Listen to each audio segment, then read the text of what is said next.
I'd been a sports writer for 20 years. But really, I just wanted to understand, what made him tick. Why are people so into sports? This is how we do it for the dogs! A superfan is somebody who's heavily invested in a team. Their self-esteem is wrapped up in that team. The clinical psychologists that I talked to don't like fandom being described as addiction. They prefer the word obsession.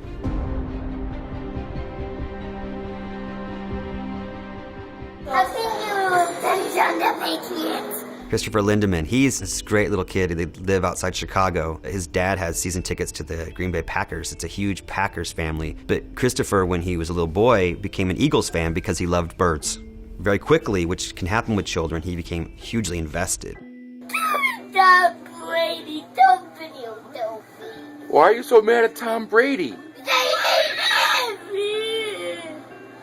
Idiot. One day, a couple years ago, he was watching the Eagles play the Patriots. And as he's done over his career, Tom Brady, the Patriots quarterback, was beating the Eagles. Don't be so mad at Tom Brady. I hate it though. The person most likely to become a superfan is going to be somebody whose parents were superfans or whose siblings were superfans and who at a very young age were introduced into fandom.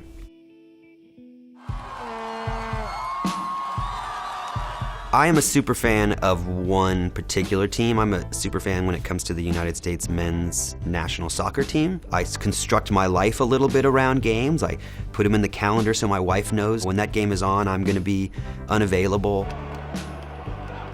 What it really comes down to is that we have a natural inclination to group. We are biologically wired that way.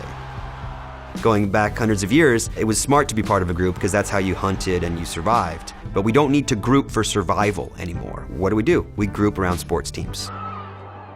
Really what you're doing as a superfan is bolstering all of these other things. Your self-esteem, the group, constructing and reinforcing relationships and other aspects of yourself. Teddie Kervin is just this fantastic guy. He lives in Milwaukee. When he was in college, he would go to Brewers games, Milwaukee Brewers baseball games with his buddies. Well, one day they were in the parking lot drinking away and somebody had a banana costume in their trunk. Teddie put it on. So he goes into the game and he's the rally banana. So he starts dancing, he'd raise his shirt, he'd grab his love handles and shake it and yell, "Rally banana." Teddie is a very normal guy. Like you see him on television shaking his belly and you're like, what is wrong with this human being? Teddie's married, he's got a great job, he has a dog, he has a house. I mean, why is this guy, doing this? There's this idea called optimal distinctiveness theory. And the idea is that we need to fit in and we need to be distinct. Those two lines cross for everybody at a different spot. So if you're Teddie, your distinctiveness is way up here. He wants to fit in, but he also really wants to stand out within the group. If you look at the guy who paints his face or gets custom jerseys and wears them all, oh, interesting, everything that they're doing is sort of them trying to reach this equilibrium of distinctiveness and fitting in. Jim Serra was one of the early Portland Timbers fans. He just started bringing a chainsaw to the games, if you can believe that, and they eventually agreed that he would be the mascot. He would climb this spar pole that was at like the south end of the stadium, 100-something feet high, revving this chainsaw. The sad story about Jim is that his daughter was killed in a car wreck when she was a teenager. She just had a baby, and she was killed. He got the news while he was at the game. He ultimately had to raise her daughter, and this was devastating to him, and he kind of gave up in a certain way and didn't want to be involved in the Timbers anymore and Timber Jim. He just didn't see the point in it. But the group sort of wouldn't let him go, and the team wouldn't let him go. They came to him, they supported him in every way, and they still support him. Jim's first game back after his daughter died, after Hannah died, it was really hard for him. He was crying, he was a mess, and somebody scored a goal though, and he had to come down and saw the log like he normally did, and then just sort of spontaneously went over to where the Timbers Army sits. And he just started singing "You Are My Sunshine." The fan group at that time was probably only about 200 people. They knew Jim, like they knew the pain he was in, and so they just started singing it back to him.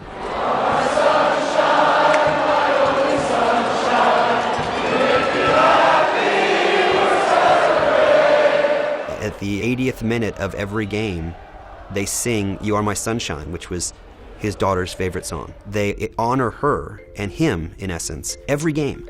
I talked to him about this and I said, does it make you sad? And in some days it does. Some days he goes in the tunnel away from where they're singing. But other days he's there holding up, the scarf with the sunflowers on it that was her favorite flower, and he's singing with them.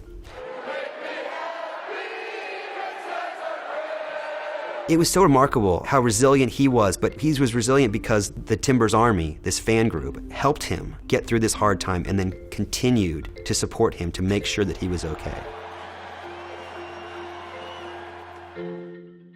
If you believe that we are sort of a country divided, a country that is finding it harder and harder to reach across the aisle, to open ourselves up to people who are different than we are, then what's left that can bridge those differences? Why do Green Bay Packer fans get together in bars all over the country? Any moderately sized city that you go to has a Packers bar.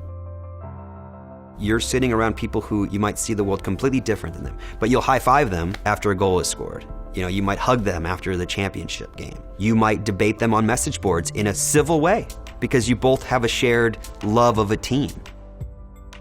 It's one of the few things in our society that remains that bridges our divides. And in that way, our fandom is really important, even just for a couple hours on Sunday.